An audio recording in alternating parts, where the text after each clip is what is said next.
Assalamu alaikum, atırda haberler vakıtı noyabrның 22-сы Kırım işğalinin 1364-cı күні studiyada men Alime Aliyeva çalışam.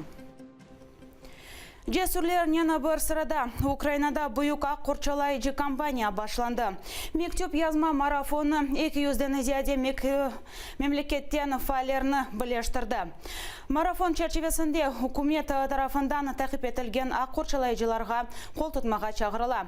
Malum olğana gibi işgalciler Rusiyan kokunu terörist teşkilatının azası olmasında ve hakimiyeti kuchnen zap etken planlaştırmasında kabatlay. Ona 25 yıl hapis cezası verilebilir.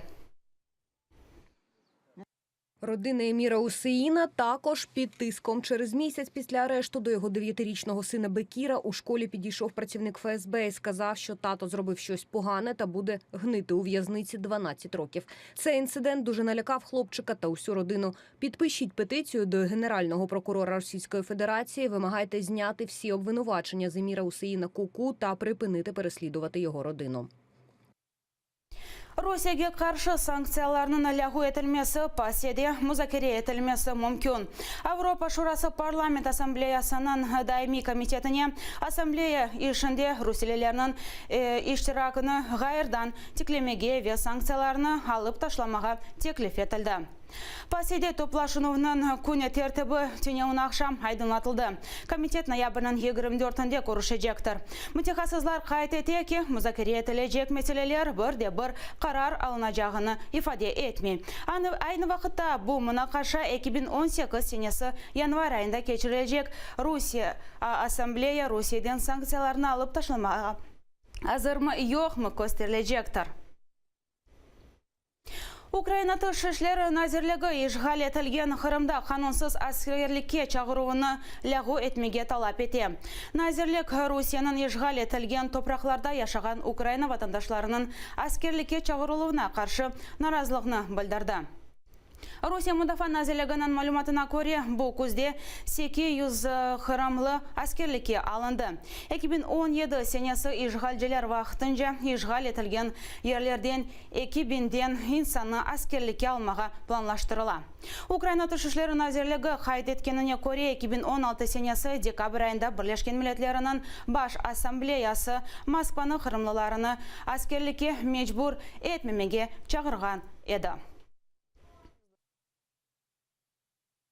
МЗС України вимагає від Російської Федерації скасувати незаконне рішення про призов на військову службу на тимчасово окупованій території Автономної Республіки Крим та Севастополі, усунути всі спричинені ним наслідки, забезпечити неухильне дотримання своїх міжнародних зобов'язань як держава-окупанта, а також повною мірою виконати резолюцію Генасамблеї ООН. 4 genç bala ile kolda biri yaralandı. Dnipropetrovsk'da dehşetli kaza. Araba cadden uçup bir kaç kere avdarıldı ve terekке uğruldu. Arabada 4 bala var idi. 16 yaşındaki 2 oğlan ve 2 kız ve da 20 yaşındaki kız o yerde ile koldu. Da birisi ise 17 yaşındaki oğlan bala ciddi yaralandı. Onu hastahaneye alıp gittiler. Одну людину достали і відвезли на скору допомогу. 5 тіл було достато завдяки гідравлічному інструменту. Водій автомобіля Nissan Almera 97-го року народження попередньо не впорався з керуванням, виїхав за межі проїжджої частини, де саме сталося зіткнення з деревом. Призначені ряд експертиз – це трасологічна експертиза, судмедекспертиза і експертиза технічного стану транспортного засобу, саме для того, щоб встановити, що могло спричинити вказану аварію. Kanunu bozmadı. NABU yol başçısı Artyom Sitnik endi susmay. O baş prokuraturanın qabatlarını izahatladı. Malum olğаны gibi onu devlet sırrını açıqlağanında şeklediler. Sitnik aytqanına ko'ra, o redaktor jurnalistlerini laf etken, lakin bu malumatını da bir kaç kere tekrarlay bile, çünkü anda hiç bir sır yoktur. Жодного разу при будь-якому форматі зустрічі з журналістами мною особисто ніяких порушень закону допущено не було. Тому всі ті слова, які я казав в відкритих інтерв'ю, які я казав при зустрічах з журналістами, які я казав в форматі off records я готовий повторити on records, не боячись порушити будь-яку норму закону. Баш прокуратура Артем Сытникке қаршы жинай ишіні интернетте яйланған аудиосеске сасланарақ açtı. Анда санки дерсін о девлет сырыны açıqlаған.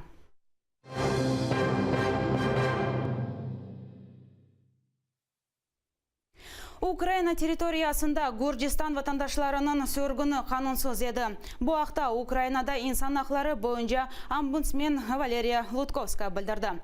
Айтқанына көре, Гурджистан ватандашлары Саакашвилінің савдашлары Украинада яшамаға разылық берген весиқа мүдетлерінің биткенini евелден хабер етмегенлер. Бұнымен махкеме қарарыны шикаят етіп оламадылар. Лутковская айтты ки, бұндан да ғайры халқара ақ бойынша екім маде бозылған бұл сербеслік ве адалетлі махкеме қарары ақларыдыр. От я хотіла б, щоб все-таки держава, маючи право визначати законні підстави перебування іноземців, осіб без громадянства на своїй території, повернулась до законної процедури, як це має бути зроблено. Відповідно, в даному випадку процедура була порушена. І я думаю, що має відреагувати ті органи, які здійснюють контроль за діяльністю правоохоронних органів, а це Генеральна прокуратура. Ребері қачты, пайтақны қомшылар запетті. Қанунсыз илан етілген Луганск халқы жұмхуриятының лидері Игорь Платоницкийінің ортақлары яқаланды. Луганскта аскери авдарма, ичтимай ағларының қоланычалары арби техника или левхалары көстерілі. О, я Русияден, я қомшы Донецктен кетірілді. Радио ве телевидение блок етілді, телефон ағы yok. Луганскта вазиет кергін олып қала.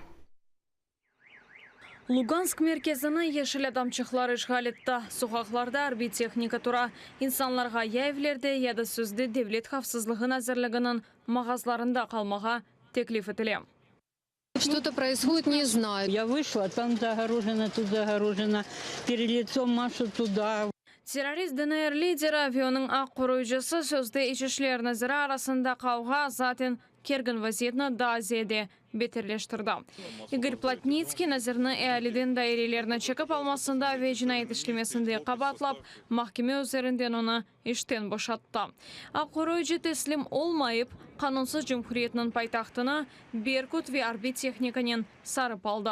Ozu ise Devlet Xavfsızlığı Nazirliginin binasında kapaldı. Данные люди вооруженные прибыли, здесь никаких не объясняют своих действий. Sonra erşeğini anlattı. Kanunsuz LNR yolbaşçılığı vaziyetini kerginleştirgen eken. Böylece Ukrayna susları ve satqınları için bir yuva olgan eken. O ise Donbass sakinlerini korçalay. В результате деструктивных действий ряда должностных лиц усилилась критика правоохранительного ведомства в средствах массовой информации. Указанными лицами в течение длительного времени к главе Луганской Народной Республики целенаправленно доводились недостоверные факты о якобы причастности структуры МВД к противоправной деятельности. Плотницкий видеода көрінмеді, мектуп язды. Заявление Корнета не имеет никаких оснований и юридической силы. Еще со вчерашнего дня Корнет законно отстранен от занимаемой должности. Есть решение суда. Со своей стороны хочу заверить, что ситуация находится под контролем руководства Луганской Народной Республики и в ближайшее время будет полностью решена. Русия күтлеви хабер васталары бүлдірейке қанунсыз илан етілген ЛНР лидері Лугансктан қачты. Кремль рақыбыне қол тұтқананы білген екен, амма ең чоқ оны бір шей қасветлендірді. Қомшы ДНР ортағы Александр Захарченко да ярдымға шыққан екен. Кремль сөзді жумхуриетлерге әр вақыт қол тұтайды. Мы, представители регионов бывшей Украины, предлагаем переучредить государство и на месте бывшей Украины, опираясь на исторические предпосылки, учредить государство Малороссия.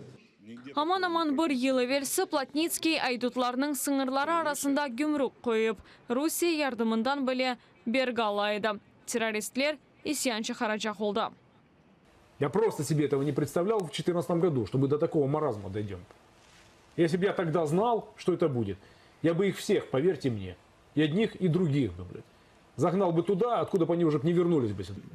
Күзетечилердейки да чоқ бойсунған ДНР, ЛНРны запт етер. Плотницкийде қорчалап оламаз. Артық тек Захарченканың ваделері ола біле. Ләкин Луганск сакенлері бір шейсіз қалды. Интернет блок етілді, телекомпания қапатылды. Риана Алиева, Заман, АТР. Шымдылық бұл сонки хабарымыз еді. АТР яйыны девам етмекте. Бізілі олыңыз.